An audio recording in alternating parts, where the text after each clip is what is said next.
Something is hunting in a part of the ocean where sunlight has never reached. Down here, seeing the hunter may already mean it is too late. The smaller fish sense it first, but they have nowhere to run.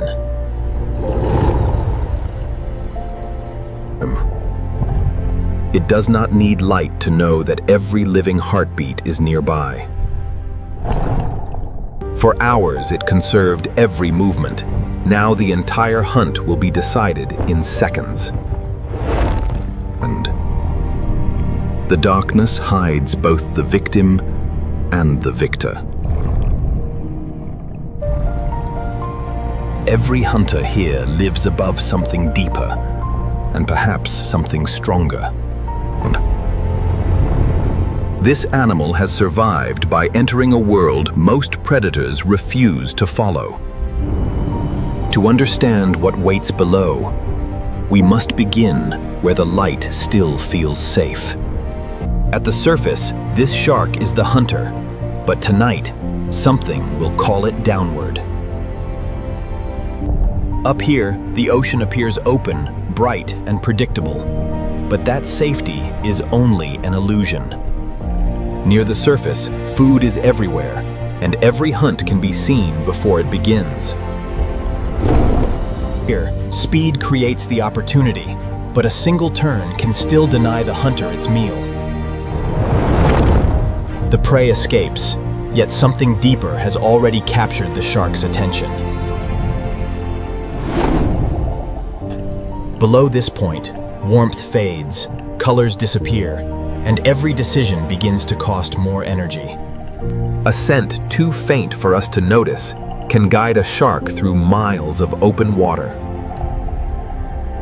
It is leaving a world of visible prey for a place where even danger has no shape. The community around it is changing long before the final light disappears. As daylight weakens, an invisible migration begins beneath the shark. It is not the only hunter answering the call from below.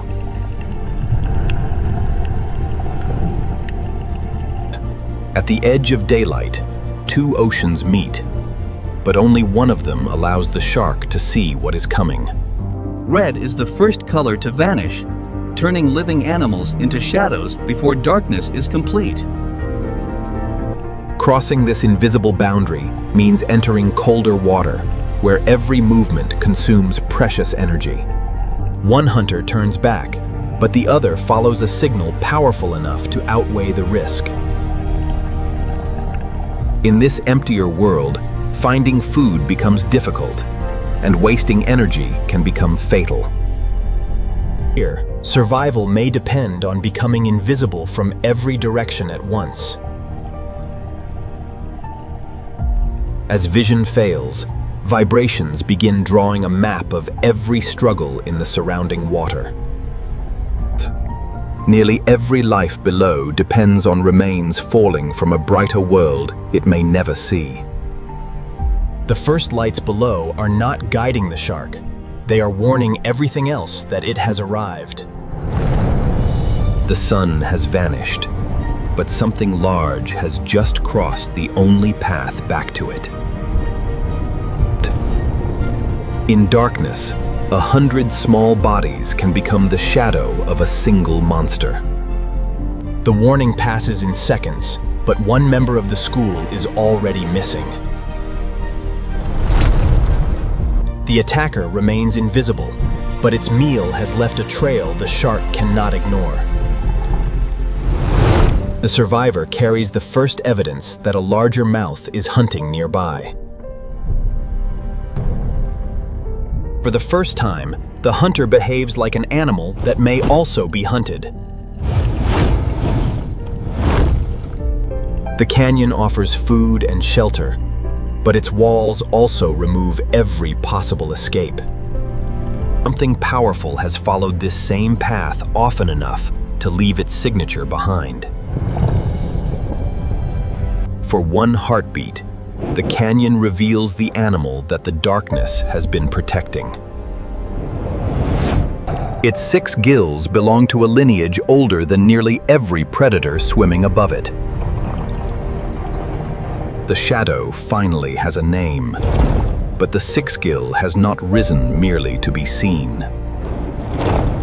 The smaller shark has entered another hunter's territory, and the only open path leads deeper. Speed may create distance, but experience already knows where every passage will end. But the 6gill was never following the intruder. It was following something both sharks could sense. A living signal is spreading through the darkness, strong enough to move predators from opposite worlds. The signal begins with a few lights rising from a depth neither shark can see. What appears to be scattered life is becoming a migration large enough to reshape the night. The hunters do not strike immediately because the living river is still gathering around them. 2 hunters have found the migration, but the surrounding darkness is bringing more. The call was never meant for one shark. It has awakened hunters across the entire twilight zone. Night has opened a highway through the ocean, and every hunter is waiting beside it. The first attack misses, but breaking the school may be all the hunter needs. In a world where energy is scarce, the most successful hunter may be the one that moves least. Every attack reshapes the migration, opening a weakness that another hunter can exploit. Their lights are not merely beautiful. They erase the silhouettes that hunters search for. A defense against danger below creates a new vulnerability to anything hunting from above. The hunters take only a fraction, while the surviving river continues toward the surface. What began as scattered lights is part of the largest nightly movement of life on Earth. Not every monster here is enormous. Some disappear among the lights before they attack. The migration has crossed one line of sharks only to enter the hunting grounds above. 2 worlds are converging around a river of prey, and the most dangerous hour has only begun. The living river has reached the narrow point where hunters from 2 worlds can meet.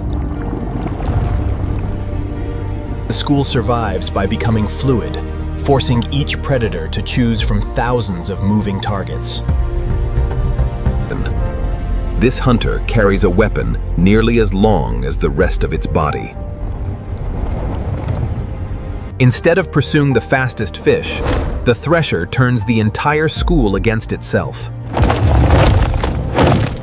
They have crossed hundreds of meters of danger for a few hours inside the ocean's richest feeding layer. Reaching the food does not end the journey. It merely exposes the migrants to faster hunters. A wounded animal falling from above becomes a message that travels through the entire water column. The largest predators are easy to notice, but the migration also conceals hunters built to disappear. This shark hides among its prey by carrying the darkness on its back and light beneath its body. The migration feeds an entire ocean, including a small shark that attacks animals many times its size. The wound was not made by a giant, but by a shark small enough to hide among its prey. It does not kill the giant. It takes a single piece and vanishes before retaliation begins. Its escape depends on the same weapon used by the migration, light arranged to create invisibility. Even its missing light may become a lure for animals searching for an easy meal. Across the ocean, Surviving giants carry permanent evidence of encounters they may never have seen. A lantern shark may fit inside the mouth of a giant, yet darkness gives it a kingdom of its own. Its light helps it hunt, but may also warn larger predators that hidden spines are waiting. The deeper we look into the migration, the more hunters appear where prey seem to be. When the smaller hunters disappear, it usually means something powerful has entered their world. The smallest monsters have revealed themselves, but the migration is now drawing giants down from above. The sharks are not cooperating, but their separate attacks have created the same inescapable wall. Light and darkness are released together, giving the squid a few seconds to rewrite the hunt. The mako turns open water into speed, forcing its prey to survive through a single perfect decision. One shark spends the energy, but another waits for exhaustion to deliver the meal. The survivors disappear inside another migration, turning thousands of unrelated animals into temporary protection. The thresher does not enter the spiral. It turns the boundary itself into a weapon. Every failed attack above sends food toward a hunter built to wait beneath the chaos. The smallest animals flee first, responding to a movement too deep for the upper hunters to feel. Whatever is approaching is large enough to erase an entire section of the living sky. The shadow belongs to an adult female, larger than the hunter that first led us into the dark. She enters without speed or display, yet every other hunter understands the space she requires. Her scars record a lifetime of encounters in a world where wounds are rarely witnessed. Her eyes see only darkness, but the wounded animal cannot hide the electricity of its living body. The final approach is almost motionless, because surprise costs less energy than pursuit. The giant needed only one movement, because every sense had already completed the hunt. One strike sends opportunities upward, downward, and outward through an entire community of hunters. Before sunrise exposes them, the migrants must cross the same gauntlet in reverse. The river that rose through darkness is now falling back toward the predators that live there permanently. Most hunters borrow the darkness for a night, but the sixgill belongs to it. The migration has ended, but in absolute darkness, the hunt no longer requires anything to be seen. When light disappears completely, the ocean does not become empty. It becomes a world written in signals. Every working muscle produces electricity, and the shark's snout can detect it at close range. The fish can silence its fins, but it cannot silence the organs keeping it alive. A single movement sends pressure through the water, revealing both direction and distance. The darkness gives the fish one chance, but escape now depends on leaving no readable trail.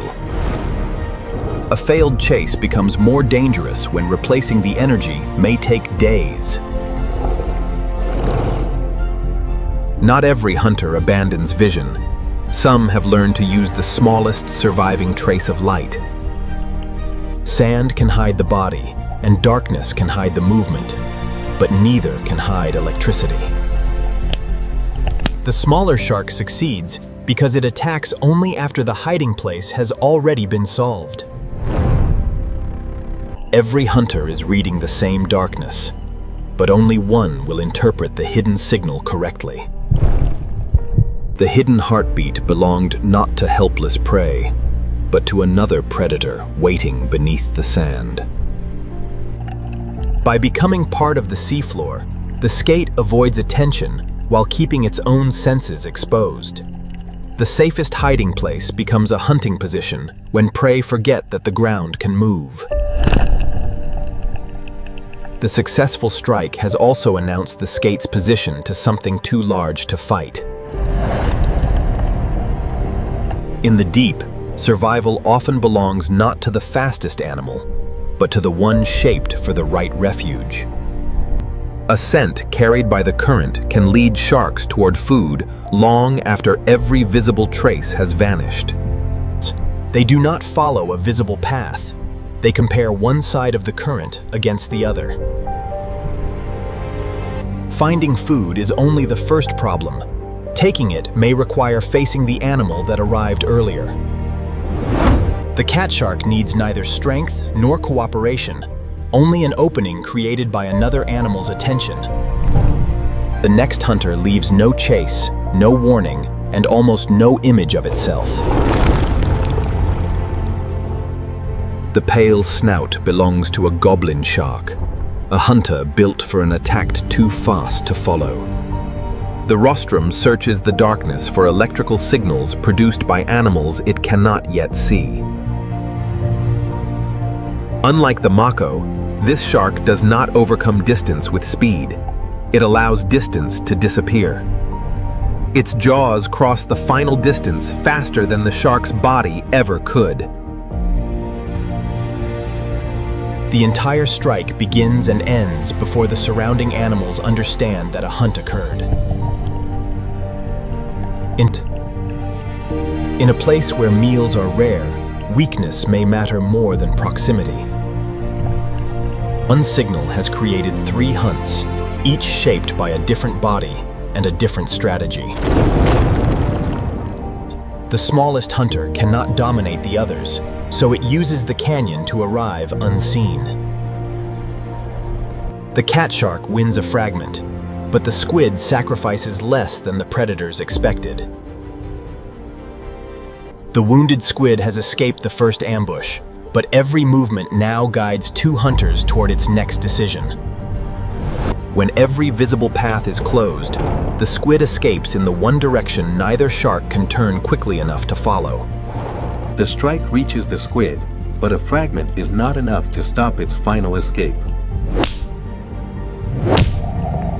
Color, ink, and reflected light create several false targets where only one living animal exists.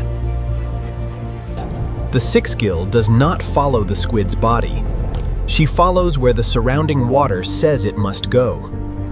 The trap closes from ahead, leaving the squid one path directly beneath the hunter. The force meant to end the escape instead pushes the squid beyond the shark's turning circle. The falling remains of countless animals scatter the squid's signal across 1,000 false paths. After every burst of speed, survival now depends on becoming as quiet as the water around it. Wounded and missing part of its body, the squid has survived the hunters that could read almost every signal.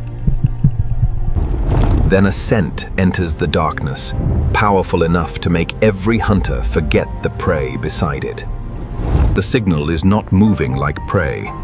It is sinking toward every hunter waiting below. A fragment this small can feed dozens, yet it has fallen from something vastly larger. The smallest animals accept what is falling, while the sharks search for the body, releasing it. The darkness does not reveal the object, but the ocean is already moving around its weight. The surface belongs to an animal no shark in this canyon could have killed alone. A whale has entered the deep, not as a visitor, but as the largest meal this world may receive. The scent invited every scavenger, but size will decide who receives the first safe opportunity. The carcass is creating an ecosystem before it has even reached the seafloor. One bite releases a signal stronger than the scent that first called them here. The hunters have found the source of death, but when the giant reaches the bottom, hunger will turn this gathering into a battle. After falling through miles of ocean, the giant is approaching a world that has already sensed its arrival. For the animals below, the darkness itself appears to be falling toward them. The fall ends in a single impact, but the consequences may continue for years. The impact hides the feast at the moment every hunter is attempting to locate it. The whale is no longer one bod. Currents are carrying its presence throughout the canyon. The first mouths are almost invisible, yet together they begin changing the surface of the giant. The hagfish does not wait for the body to open. It enters through the passage's life once required. The first shark reaches the body, but feeding requires it to stop watching the darkness behind it. A larger mouth has arrived, and every smaller scavenger must feed around its decisions. The first major bite opens the giant and announces the feast to every hunter still approaching. The first sixgill opened the feast, but the larger female now controls its richest entrance. Her strength does more than take a meal. It opens passages that hundreds of smaller animals could never create. Every opening creates a new feeding level, from jaws large enough to tear flesh to mouths that consume a single fragment. For the smallest sharks, the food itself becomes a trap whenever the giant returns. Beneath the body, smaller scavengers find shelter from one giant, until the scent summons others. The carcass is no longer a discovery. It is becoming a destination for sharks across the canyon. At the whale, losing one position may create an opportunity somewhere else. Hunger draws the dogfish forward, but survival requires it to surrender before contact becomes necessary. The female recognizes the movement of another body large enough to challenge her position. A sleeper shark has found the fallen giant, and the richest feeding place can belong to only one body at a time.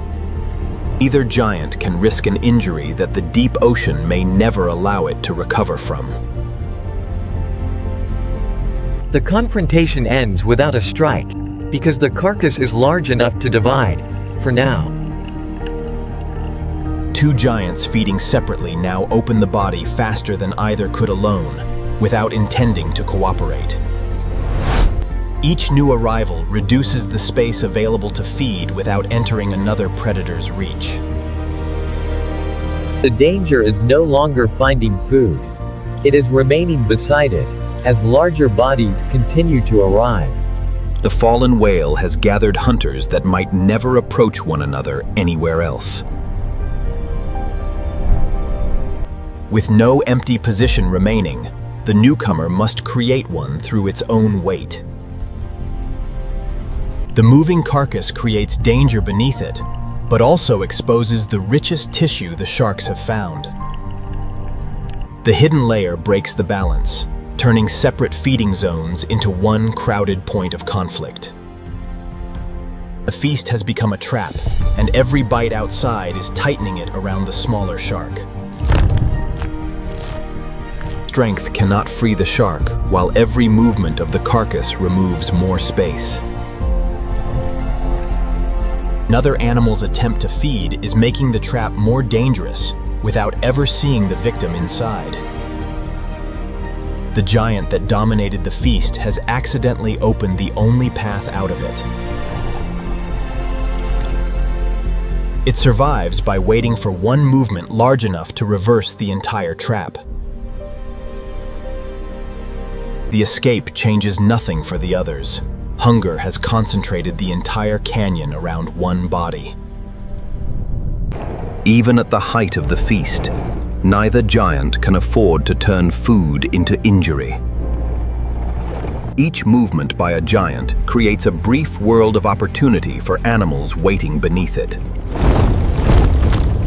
The giant is opening faster than the scavengers can consume what it releases. The feast has reached its greatest intensity, but the ground beneath it is beginning to move. The whale has fed the canyon, but now its weight is pulling the entire feast toward a deeper trap. The feast is moving again, and every animal beside it must choose between food and distance. The falling body has created a current strong enough to turn a hunter into drifting prey. The only safe path lies closer to the giant, where the current is weakest against the stone. Smaller sharks surrender the meal, but the giants can afford to follow it farther into the cold. The sleeper has the strength to continue, but its broad body cannot negotiate every narrowing passage. Hunger brought the sleeper into the ravine, but survival forces it to leave before the passage disappears. For a moment, the female owns the fallen giant, but the ledge beneath it is already failing. The whale has fallen beyond the feeding ground, into water where fewer sharks are able to follow. Every other shark turns back, but the female chooses hunger over the warning written in the empty water. The feast has drawn her beyond the world of abundance, where hunger is no longer the greatest threat. Beyond the canyon, the female enters an ocean where finding another living animal becomes an event. The current that guided her downward is breaking apart, turning one trail into a maze without walls. Cold slows every body here, because movement can consume energy the next meal may never replace. Her flexible skeleton tolerates the pressure, but no adaptation can remove the cost of an empty stomach. Even wounded prey is not worth pursuing when the final strike would cost more than the meal returns. Here, a meal can disappear one mouthful at a time before the largest hunter reaches it. The Portuguese dogfish is built for depths where even many larger sharks begin to disappear. The smaller shark knows this empty landscape, reading scattered scavengers as signs of food beyond sight. The giant has been found again, but the crowded feast above has become a nearly silent grave. Reaching the food has consumed part of the reward, and the female must now survive the journey back.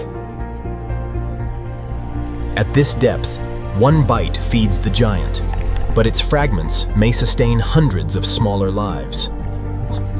Deep-water sharks survive by turning every tailstroke into the longest possible distance. With no gas-filled swim bladder, an oil-rich liver helps the shark remain buoyant while conserving energy. A skeleton built from cartilage remains lighter and more flexible than bone, helping these sharks move efficiently through the deep. Large, sensitive eyes cannot create light, but they can use traces too weak for us to notice. The dogfish waits until one movement can replace the energy that movement consumes. The giants leave after feeding, but the smaller scavengers will continue until almost nothing soft remains. Where the open plain offers almost no shelter, this ridge has become a rare refuge for smaller sharks. At the edge of survival, the sharks have created something unexpected, a nursery suspended above the darkness. Inside this capsule, a shark is developing without warmth, protection, or a mother beside it. Before it can hunt, the embryo must survive on one reserve of energy sealed inside with it. The mother leaves no nest. The tendrils must hold her offspring in place after she departs. Her contribution ends with placement. From this moment, the developing shark survives entirely alone. The current threatens every attachment. Yet it also keeps fresh water moving around the developing young. The casing can resist teeth and claws, but it cannot survive if the final anchor fails. Separated from the ridge, the egg is falling towards sediment that could bury every opening carrying water inside. One strand prevents the egg from being buried, giving the embryo more time, but no guarantee. After developing alone, the young shark enters the ocean, already responsible for finding its first meal and refuge. It has survived the egg, but only a few young sharks will endure long enough to return here as adults. Below the nursery, only a smaller group of sharks continues toward the edge of their world. Among the deepest living sharks, the dogfish survives by becoming slower, darker, and harder to detect. Rather than fight the current, the shark allows the current to deliver the meal. The female followed the whale farther than the other giants, but even her descent has a limit. The giant returns to richer water, leaving the smaller shark to cross a frontier built for specialists. Near 3 kilometers down, sharks become uncommon, even where other fishes continue living. Life continues beneath the ledge, but the familiar shark-shaped shadows have almost completely vanished. One shark still moves forward, but somewhere ahead, even this silhouette must disappear. The silhouette has not disappeared yet, but the darkness now reveals it only by accident. At the edge of its range, a fish small enough to ignore above becomes a meal worth crossing the plain to find. The scent attracts eels and crustaceans, but no second shark emerges from the surrounding abyss. Other fishes continue down, but the last shark has chosen the direction that leads back toward food. The deepest hunter is not defeated by another predator. It is turned back by the economics of survival. The shark has turned back, but the ocean continues downward for thousands of meters without it.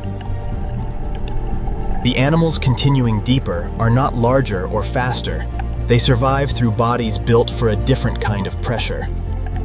Food still draws a crowd, but the shape that dominated every earlier feast is now missing.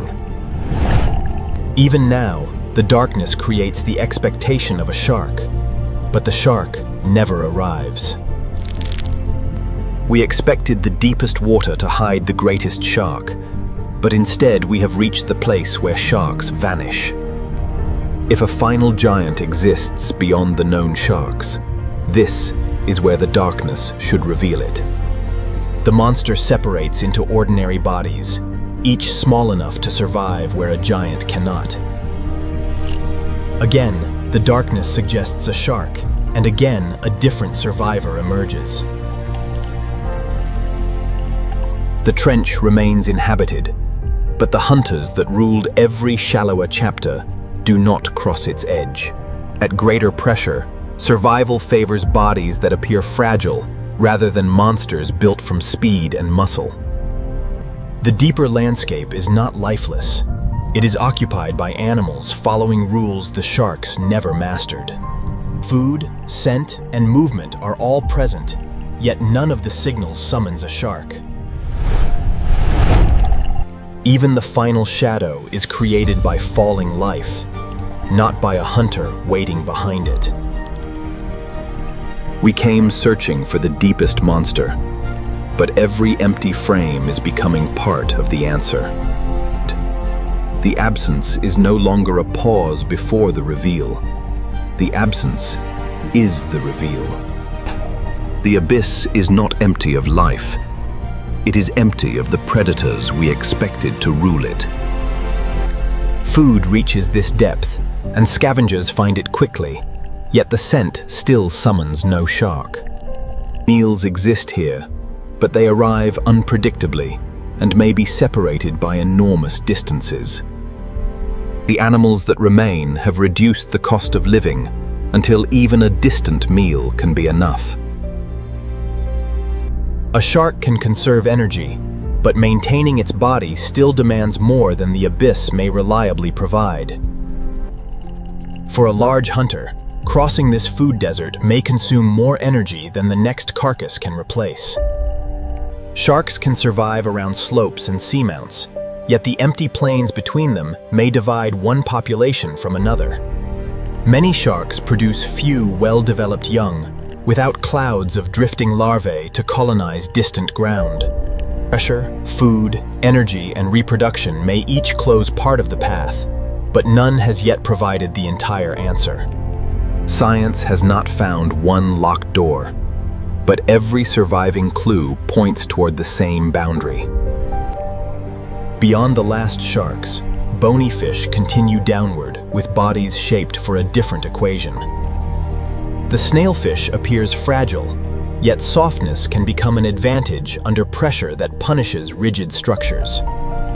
It does not conquer the trench through strength. It survives by requiring less strength to remain there. Without sharks, the feast does not disappear. A different hierarchy forms around smaller mouths. The smallest survivors divide a rare meal so completely that almost no energy escapes the seafloor. Predation continues here, but it occurs in short movements designed to spend almost nothing. The deepest fish are not failed versions of surface animals. Every fragile feature belongs to a successful design. Even this community changes with depth, but the snailfish continue long after every shark has turned back. The question is no longer what lives below the sharks, but what prevents the sharks from becoming one of these survivors. The deepest monsters are not giants at all. They are survivors whose bodies solved a problem sharks could not. Scientists still cannot point to one reason sharks stop here, but the boundary is visible in every direction they turn. Pressure affects every cell, and the bodies continuing downward maintain a chemical balance, and sharks have not been observed to sustain indefinitely. Deep fishes use compounds that help proteins function under pressure, but every successful balance carries its own physiological cost. Even an efficient shark must support muscle, movement, and buoyancy across distances where meals cannot be predicted. The abyss may contain food, yet not with the frequency or concentration a large roaming shark requires. Sharks invest heavily in relatively few young, and many produce no drifting larvae capable of crossing these empty plains. Without widely dispersing young, the abyss can become a barrier between habitats instead of a new habitat to colonize. No single barrier must stop every shark when several smaller limits can converge at the same depth. Rare records approach the boundary, but they have never revealed a hidden kingdom of sharks across the deepest ocean. The deepest ocean offers sharks no vast refuge, and that truth makes every population above more vulnerable than it first appears. With no refuge in the abyss, every deep-water shark remains within the depths human fisheries can still reach. Many deep-water sharks grow slowly and reproduce late, so an adult that disappears may not be replaced quickly. The future of this population may depend on a small number of embryos exposed to every change around them. When populations are already divided by depth and distance, losing one habitat can isolate the survivors even further. The fallen giant has changed from a feast into a habitat, feeding life long after the largest sharks departed. She survived the descent by knowing when to continue, when to feed, and, finally, when to leave. The path upward leads back through every boundary that once made her appear invincible. Night restores the living river, reconnecting the deepest sharks with an ocean they can never survive without. They were called monsters because we met them in darkness, but every weapon we witnessed was an answer to survival. The deeper we went, the fewer monsters we found, and the more we understood how little room the sharks have left.